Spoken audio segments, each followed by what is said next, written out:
Hey guys, good morning. Welcome back. A little update on GameStop. This might be a long video. I'm going to start with the news on GameStop, and then I'm going to go and look through some of the Wall Street Bets posts and kind of show you some of the stuff I've learned from there, since I know some of y'all are lazy. You don't want to be doing any due diligence or any digging. So I'm just going to do some that I thought was interesting. Look at this though, the $73 low pre-market. I was actually up at this point, and I saw this thing running up. It's like, wow. Don't get overly excited. One quick bit of advice for me: if GameStop does happen to start running back up, typical market emotion is you're stoked up here. You know, you bought in here, say you're stoked up here, starts coming down, you're super panicky, and then once down here, for long enough, you say, okay, once it gets to my price, I'm just gonna sell. Once I break even, once I do this, once I do that. So that's called cutting your winners, and it's tough to kind of really dealing in the stock market is more dealing with your emotions than anything else. And when I say be patient, that's because emotionally you want to do something, but mentally you shouldn't, because you're not being patient. Anyways, won't go into all that right meow. But yeah, GameStop, it has a pretty strong little bump here in the morning. It's only up 4% at this point, though. But, I mean, according to the MACD, if we're talking about charts here real quick, the MACD is crossed over. This is a green candle over the 9 moving average, so this could be a bottom. There is support, I think. Let's see. What were these prices? Yeah, so this range right in here, this is kind of a support. This 78, I guess I could see that, kind of that area. So it's kind of just right back to where it was, whatever, like a week ago. So previous resistance are new supports, previous supports are new resistance, and it kind of works like that. If you're looking at charts, remember charts are lagging, so it's not telling you the future, it's from what's happened to predict the future and finding the patterns. But yeah, so the news, let's see, news on GameStop, if you guys haven't heard, was this is Reddit Wall Street Bets thread. Basically this is it. It looks way better on my phone, but on I don't know why, the browser, it's just weird. But yeah, GME, they finally come out and say something, and I think that's why we're getting this bump up in the morning. They got to announce his former Amazon Web Services engineer as the lead chief tech officer. Ryan Cohen is starting the digital transformation. GME to the moon. Then they hired, I think, a couple other people. There was another guy they hired for fulfillment. Yeah, right here. Vice President of Customer Care, and then Vice President of Fulfillment. So fulfillment's like Amazon fulfillment center type thing. So they're spooling up for e-commerce, I would say, for sure. So that's good. That's bullish news. That's why, if you heard my other videos, I was saying we kind of need a news catalyst to kind of get this thing going. And if GameStop doesn't say a whole lot, it might not be until something like earnings, which is March 25th. But I'm not sure. Hopefully it'll be before then. I'm assuming it will be, given this. I mean, the squeeze can happen even without a news catalyst, but that's kind of a good way to set it off. It's kind of coming down here a little bit, but let's get into the reason why GameStop and why the price doesn't matter. This was a really good write-up, I thought. OMG, GME is down to 150, it's down to 100, it's down 30 cents. Hedges are going to cover all their shorts at that 30-cent price point. It's over. Let me move this over for you guys so you can see it. Sorry. Yeah, all the panic selling. This will kind of. Why does it do that? Someone help me. Okay, thanks. No one is selling at these prices. Sure, maybe a few scared folk who don't know any better. Maybe they trigger a few stop losses. Maybe some margins get called, but it's not enough. Say it with me. Price doesn't matter. What? Given I am not a financial advisor, nor do I have experience to be sharing any financial advice to you. This is just my opinion and educational purposes only. I am long on GME though. You heard me. 30 cents GME, no problem. They don't need a low price. They need your shares. If 10 people sell at 30 cents and that's the only market activity, it's a 30-cent stock. But Melvin only netted 10 shares. They are still effed. They aren't buying 50 million shares at 30 cents, nor 100, nor 300, and that's their problem. It's an availability issue. Sometimes it's also a price issue. Too high for them, but primarily it's the availability. All the activity driving down the listed share price are illegal ladder attacks. Not that legality should be expected at this point. These folks are crooks. Those aren't actual sales, though. It's just shares trading hands from hedgy to hedgy. That's the ladder attacks. They aren't gobbling up value. These people don't admit defeat. They are neither smart nor humble. They are crooks. They need 50 million plus shares. They need over 100% of the float to sell to them. Now, that's if you believe there's over 100% shorted, which we're going to get into after this. That 50% float you hear about is accounting shenanigans. Ignore it. They are still exposed. You cannot close that many positions sniping a few shaky-handed noobs. We aren't talking about a few shares they need to buy. We're talking about all of them. I'll explain that in a second, but first let me repeat. Price doesn't matter. So let's say you want to buy 50 million shares. Let's look at what shares are being asked for in my hypothetical example market. 20 shares at 30 cents, 80 shares at $5, 400 shares at 20, 600 shares at 40, on and on and on. 30 million shares at 69,420. Okay, get it? There are only a few people willing to sell at those prices. By the time you've bought 250,000 shares, 0.5% of what you need to buy, because they need to buy, if they have to buy 100% of them, that's 50 million. You're back up to the sustained highs, and these are just exaggerations to make a point. A stock price only reflects current trade values, not availability at those prices. If the hedgies are trading their shares back and forth to each other to drive down the price, and they have ladder attack down to a nickel, that doesn't mean anyone's shares are only worth pocket change. That just means that this is what things are trading at it in the moment. It just means that this is what things are trading at in the moment.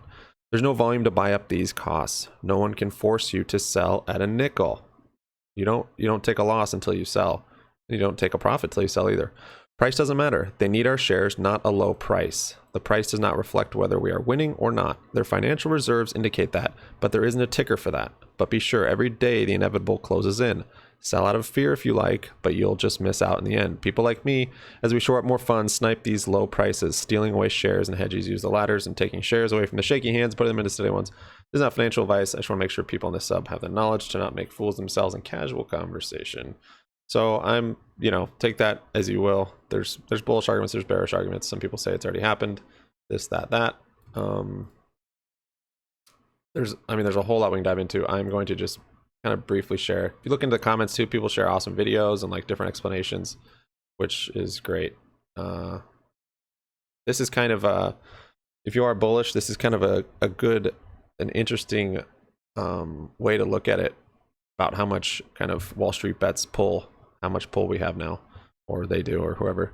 How can I start this? The paradigm that defines our role in GME needs urgent and drastic clarification if we are set to steer things back onto the road. Whether we want to admit it or not, we are drifting. This was written last night as it just kept dropping. Whole thing is glued and spit and running on pure randomness and doom inevitability. We're so poor we don't care. It's either moon or bankruptcy. Time out. Listen up. I'm poor too, but that's not the point. We need to go over the whole situation with perspective. And this is not some detailed nerd, so it'll go easy on you two brain cells. I like that.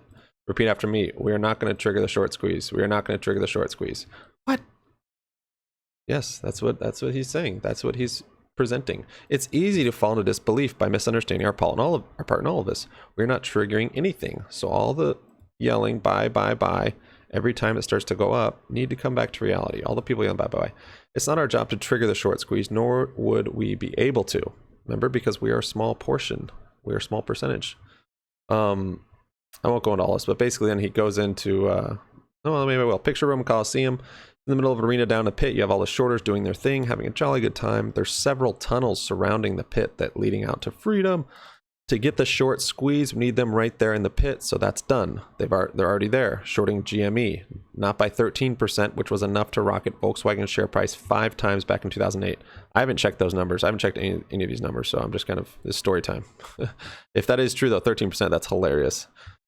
Because yeah, I think we're at least 50%. We could be up to like 200%. If you're counting real shares, it could be like 200%. Synthetic shares, yeah, we'll get into that. But by staggering 50% to 130, numbers are relevant. Point is, there's more than enough ammo. As you can see, there's plenty of shorters in the pit, so they're confident and comfortable. Now for the short squeeze. To work, you need 2 things: a boogeyman, something blocking the exit.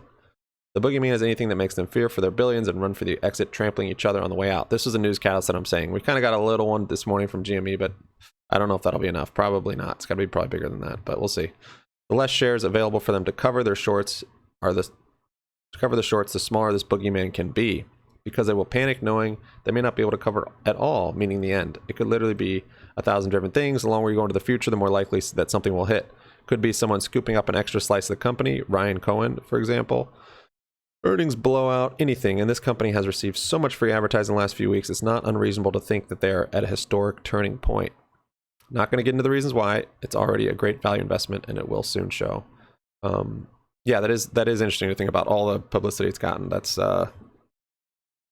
that's pretty impressive. Then we, the group of individuals that happen to be investing in the stock because we like it. What are we? We are bodies piling up on the exits. The more shares you own, the fatter you are, and the fatter you are, the more space you take up on the exit. And my friend, the hedgies are really going to need the exit when the boogeyman shows up. Our role here is to buy as many shares as we can in order to clog the exit doors so that the shorters have no way out when the boogeyman comes. If something big drops and there's not enough unflinching share ownership, then the shorts will just make their way out and nothing will happen.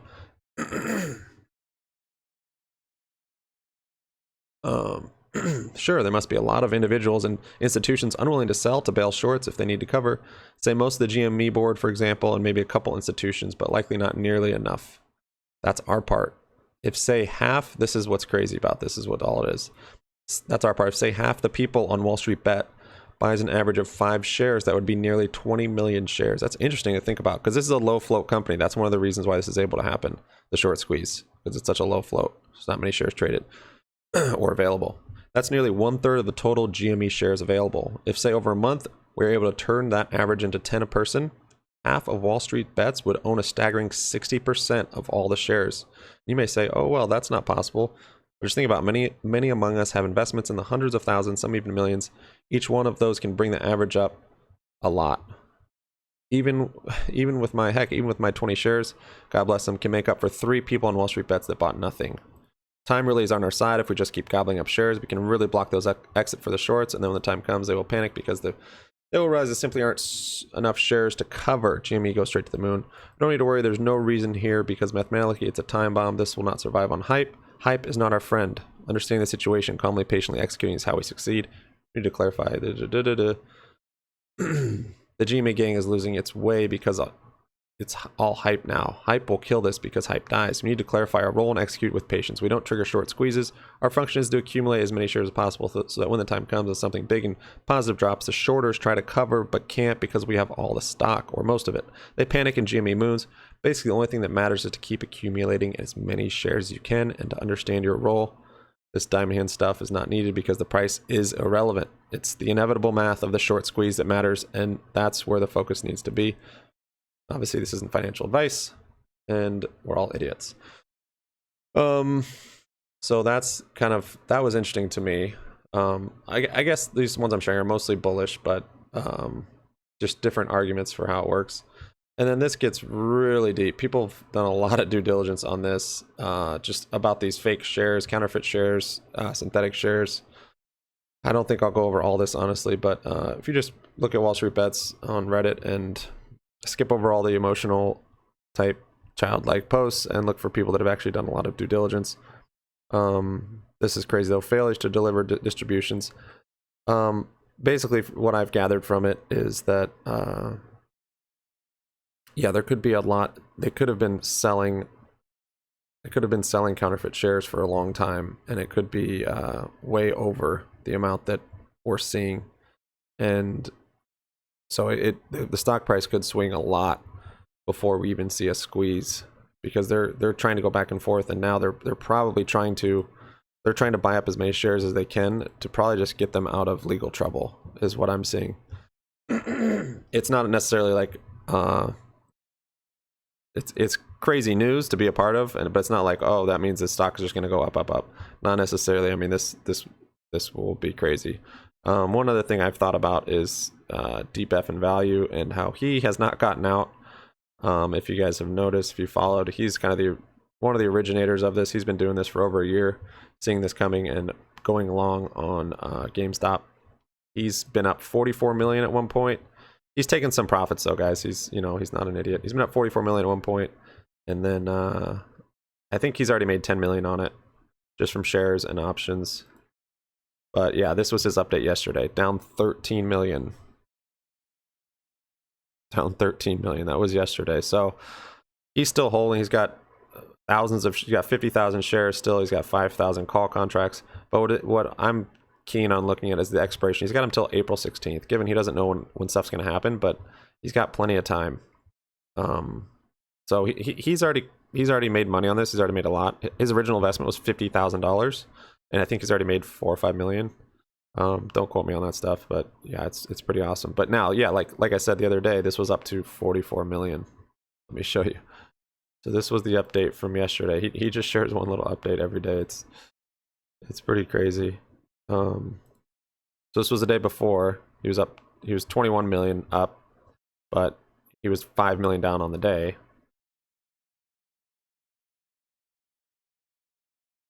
Month end update. This is the crazy one, I think.